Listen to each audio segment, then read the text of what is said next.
In the mid-1970s, Swedish car giants Volvo and Saab were struggling to survive.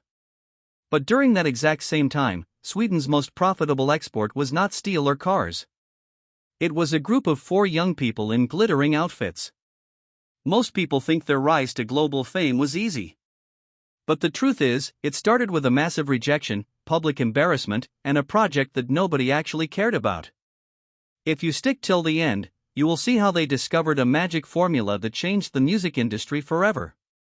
Before they became a group, all 4 members were already big national stars in Sweden. They were frustrated with their own bands, so they decided to write music together. But there was a catch. They started as 2 couples living together. When they began performing as a group, it was totally half-hearted. In fact, none of them believed this project was worth taking seriously. They only did it out of sheer necessity. Then, in 1973, they suffered a major blow. They entered their song Ring Ring to represent Sweden on the big stage. The judges rejected it completely. The band was devastated, but they refused to quit. 1 year later, in 1974, they changed their name to ABBA. They began recording everything in English, knowing it was the only key to international success. They entered the competition again with the song Waterloo and won. It was the toughest competition in history, even beating British star Olivia Newton-John. But instead of instant glory, their victory brought immense embarrassment. At that time, the world music market looked down on TV music contests. Winning Eurovision meant you were labeled as cheap, temporary television trash. Major record buyers despised them.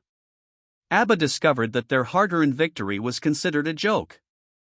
They had to start completely from scratch to prove they were a real band.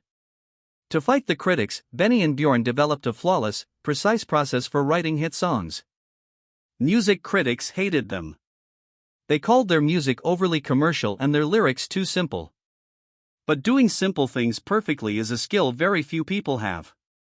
ABBA's sound depended entirely on their high-tech studio perfection.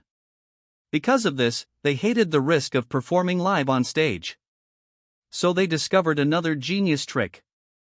Instead of touring, they filmed highly professional videotapes for television to promote their singles. Without knowing it, they created the modern music video. By 1976, the strategy worked.